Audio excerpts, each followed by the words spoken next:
The power of AI. Yes, that was me in that opening video, and I am not sure how it made me look younger, but trust me, it does not make me look that younger. Thank you all very much for making time on this morning's podcast. John Gormley, marketing consultant for Conus Consulting based in Phoenix, Arizona. Most of you know we are a managed security service provider, among other things. Today, we're going to be getting into a very interesting subject. Somebody pegged me out last week and said, "Why are you doing this? Why are you doing dental IT?" Well, for those that have had dental experiences in our lifetime, I'm 62 years old, and I can tell you I've had more than enough adventures in the dental chair than most.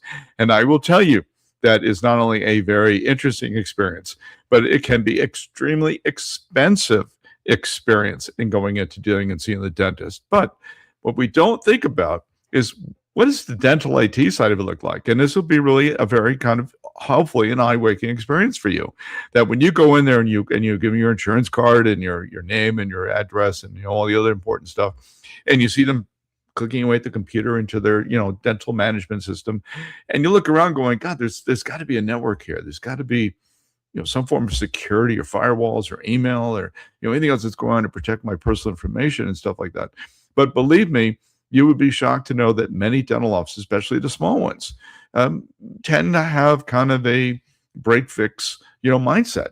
And that ultimately can become very expensive for this particular practice. So that's kind of one of the reasons I chose the topic today was kind of now have a little fun with DK or do-it-yourself IT within the dental space, but really bring up some very interesting points about, why is this concern and why is managed services such a valuable piece of, potential practice for IT environments within the dental industry as well. So I want to bring up some content. We'll kind of dive in a little bit. Thank you again for making time on joining our podcast today as well. And as you can see, do-it-yourself IT does not work often in any industry, but particularly in the dental industry, particularly when dentists are first starting out. And it's one or two or three people practices and so on. And as you can see, the hidden decay of IT, not just the hidden decay of my teeth, but the hidden decay within the IT environment as well.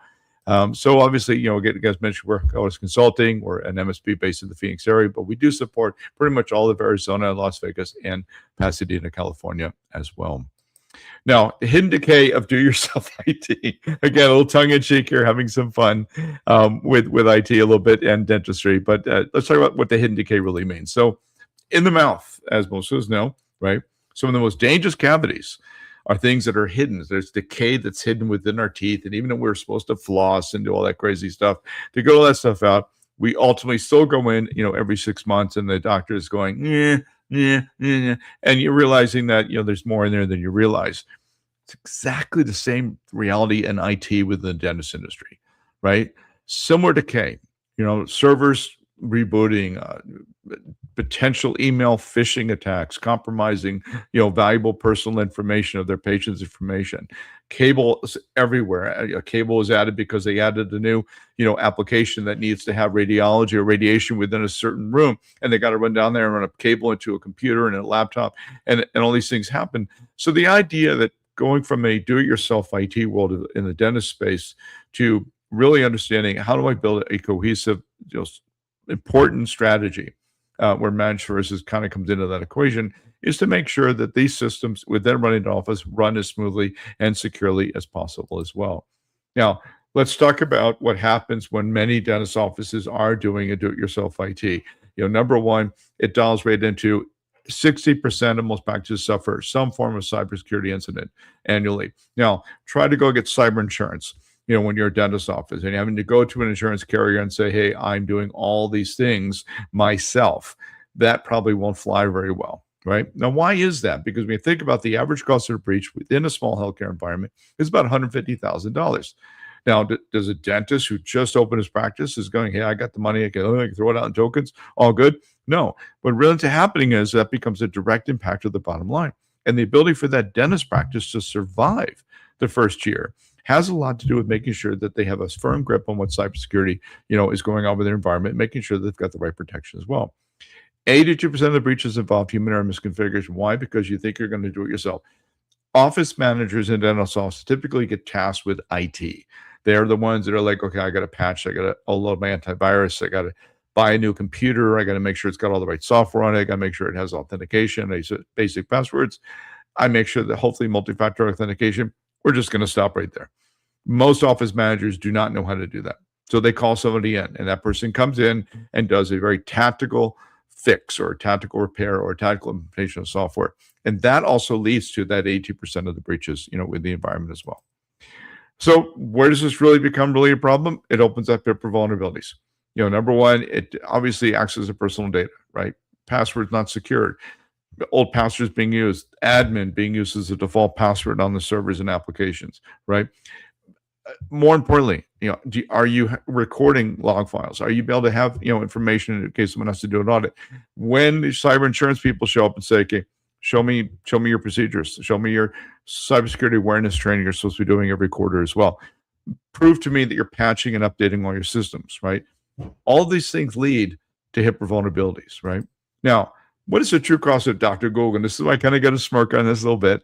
We all do it. We all go to Google, or we go to ChatGPT, or we go to Gemini, or go to Claude AI now and rock out and type in questions. What should I be doing to fix this problem? Right? Ultimately, are those questions and those things actually correct? The answer is maybe. Right? Sometimes they're good, sometimes they're bad. But the point of it is, it goes back to that do-it-yourself thing. Oh, I could just type it in Google and figure it out how to fix my problem or fix my network outage, versus really having a managed service that comes in with the ability, with the expertise, with the talent, and with the resources to come in and really minimize network outages, reduce HIPAA violations, reduce potential data loss from ransomware attacks, and most important of all, making sure that everything from the dental management system to the radiology systems to everything, records and everything, is being maintained in a most secure manner, and most importantly, backed up as well. So this is where, again, where professional IT comes in. Is the same thing as like, I'm not going to go in and tell my dentist, "Hey man, don't give me the needle in the mouth, it kind of hurts." And he's going to say, "Tough, you got to do it because I got to drill and I do that little root canal, whatever craziness they're going to do there," right? Let's flip it around. Dentist office is coming to us saying, "Well, we've got it handled. I got an office manager. I sent her off to Microsoft class, one Microsoft class, and he expects to keep his entire practice running with that mindset." And ultimately, what professional IT people do, like us at COAS, we come in and understand the infrastructure. We understand how the applications work. We understand how authentication is critical, multi-factor authentication. We understand the devastation of an email phishing attack. So all these things we wrap into our practices when we're working with our dental customers and saying, here's what we're going to do. We're going to provide the stability and resilience to make sure that your information is being secured. And most part of all, we're making sure that when your employees have a problem, you got a 24/7 help desk that you can call and get those resources immediately. So managed IT capabilities, again, it comes back to providing the expertise to secure the firewall environment, securing the patching and updating, making sure you're doing HIPAA compliant encryption, making sure that your backups are happening, and most importantly of all, making sure that you have access to resources. So when your people are having challenges, they call us. We're on 27. We're getting it taken care of. We immediately get it reset, and they can go back to being very productive as well. So think about a dentist that says, "I now need to tell my patients, I'm sorry, we have a delay because of our IT problem." That's money out the door. That's it. That outage itself costs him potentially a returning client and a recurring referral, client as well. So what we're bringing to the table for dental IT, first and foremost, 24/7, monitoring services, support, and coverage. 15-minute average response time for critical alerts, and 99.9% SLA on responding to proactive threat prevention, which again ties back to email security, AI-powered email securities, and other capabilities, including endpoint security powered by AI. And of course, as we talk about in previous podcasts, there are XDR capabilities that we also leverage as well. So net of it is that when we're also looking at providing the managed IT side of it, we also get a lot of clients asking about our compliance advisory services. What can we do to help them to ensure that they are maintaining the highest level of compliance with HIPAA, PCI if they're doing credit cards, anything else along that line? And it comes back to us ability to provide, do assessments of the environments, the ability to show them procedures and how to handle data breaches, to make sure that if there is a problem specifically with a particular case, how they can capture the necessary, artifacts to present to cyber insurance, providers as well. And also making sure that they are ensuring that they are working with healthcare provider application companies that are providing SaaS applications for the dental industry in a secure manner as well. So often we're being asked, "Hey, I want to use this, DMS program," and we research for them and go in and say, "Well, they're SaaS, but they're in a cloud environment that's not SOC 2 compliance. You may want to look elsewhere. Or they're not leveraging any form of authentication, two-factor, multi-factor authentication, or biometrics or things like that. You may want to consider looking with somebody a little bit more mature, in this particular space as well. So ultimately, what we're talking about here is stop patching symptoms. Stop trying to do a quickie, like bringing in, Mary or Steve, whoever. Hey, come in and fix my computer. He's not available till Friday. You've got all these issues happening between now and Friday, and yet you don't really have, a proper environment to be able to service your dental clients that you have coming in. I know if I'm in a chair and I got that straw thing in my mouth going, and they got to stop everything because the computer failed, I'm getting up out of the chair and I'm not coming back to that practice again.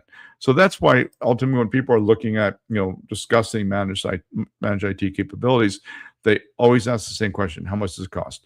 Well, first and most important thing, the average cost for managed IT services today in Phoenix is about $230 per user per month.